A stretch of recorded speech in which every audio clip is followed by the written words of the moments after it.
Hello, Chinkers! So today we're going to be talking about the application process for EPIK. Okay, so the application process, this video is going to be talking about everything you need for the initial document submission for EPIK. Which is a lot.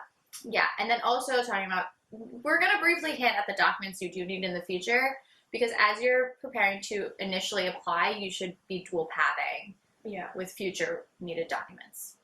You'll need the application form, and so you can just go to EPIK's website and download the application form, but you need to look, there's like different nationalities for the forms, and we're both from the US, so we downloaded the US form. Make sure to read through all the application instructions because they do give you some pointers on there for when you're filling out your application.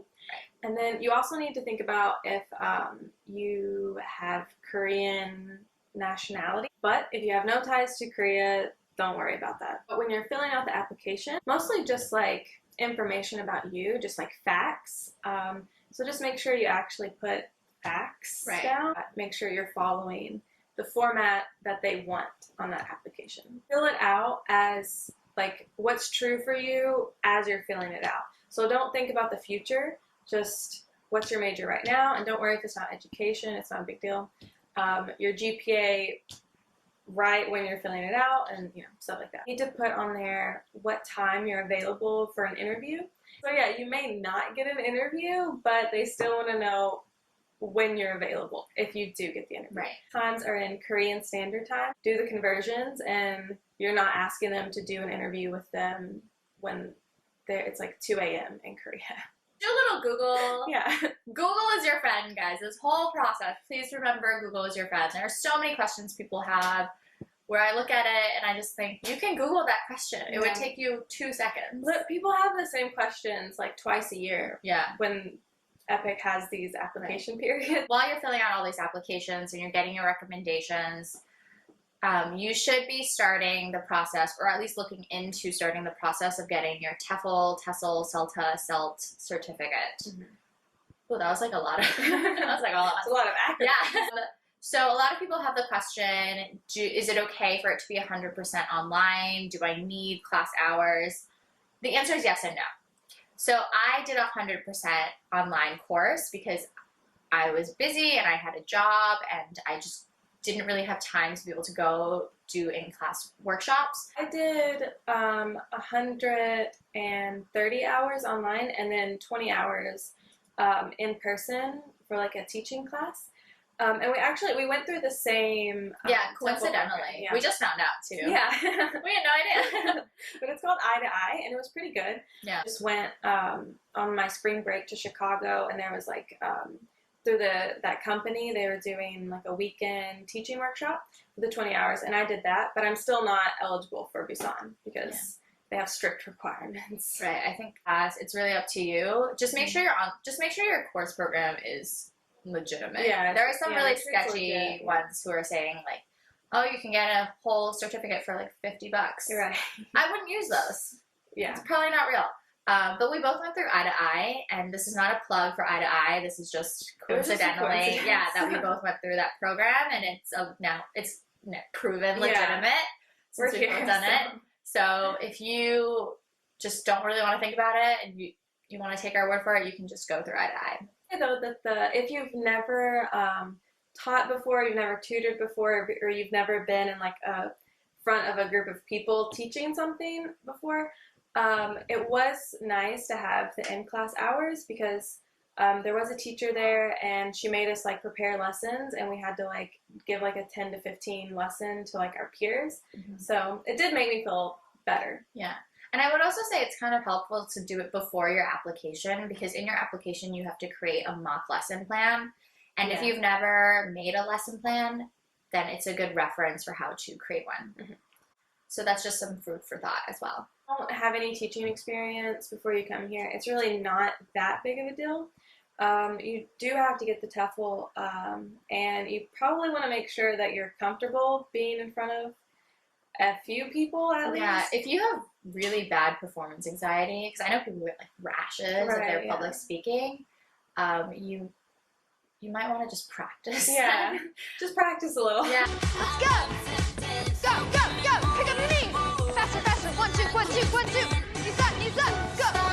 So the biggest difference I think with if you have had teaching experience and you get the CELTA versus a TEFL is your placement of school. So you might be placed in a more academically rigorous school, but you might not. Yeah, you never know. Yeah, it's just based on what we've seen. Salary, everyone is more or less going to be qualifying for grade level 2 salary, have a bachelor's diploma, and you have finished your teaching certificate. There's a whole chart on the EPIK website if you're confused, but most likely you're a level 2 if you are just starting out. A placement preference. So you have to put on the application where you would like to be placed in Korea. The 2 biggest cities, Seoul and Busan, they're going to be the hardest to get placed in. Yeah. It also depends on how many people are leaving their contracts. Yeah. So it's not the same amount of placements that EPIK has each year. It really differs depending on who's leaving and who's not leaving, more importantly. They say preference for a reason. Yeah, it's just a preference. Yeah. Even if you don't get your first placement, you might end up loving your actual placement. So you could just give it some time and some thought. Well, you should also make sure to have your letters of recommendation. So you need 2 of those when submitting with your application. If you do not have those at the same time, your application will not be processed until they have all those documents in place. You can get those from your professor, your old boss, anyone who can talk to your character and your merit. So just someone who likes you and will say nice things. Yeah, and make sure they can sign it.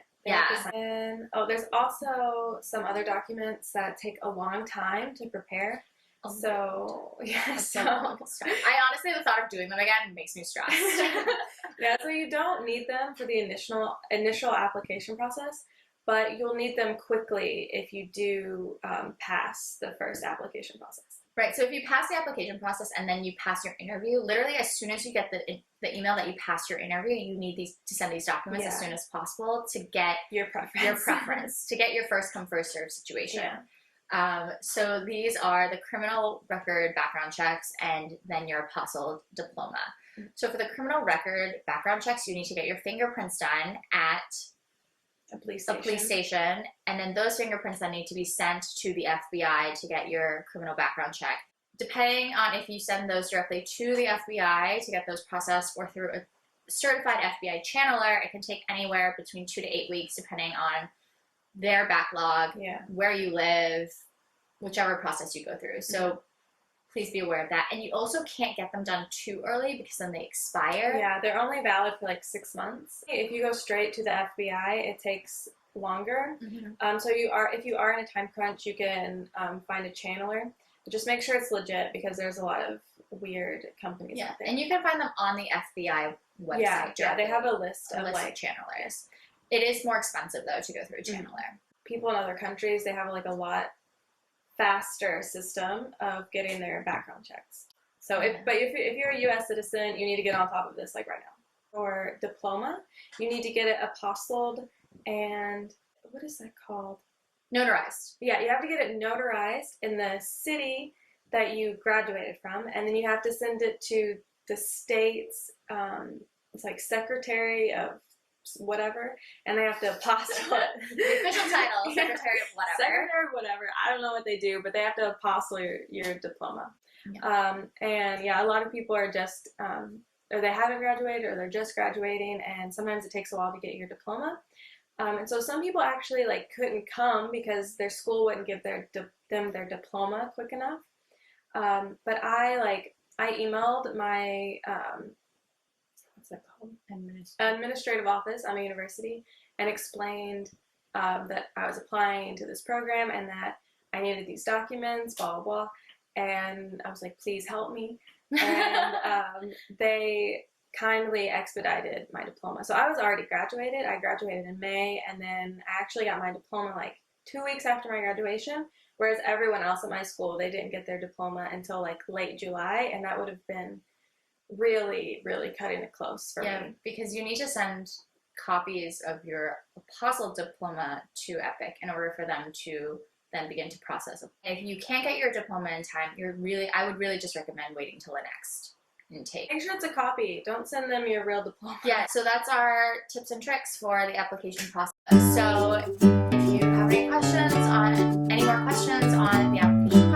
documents you need, please let us know. We would be happy to answer. In the meantime, please feel free to like, comment, and subscribe. I'll see you guys next time. Bye. Bye. And it's about Siri. Siri here. How may I help you?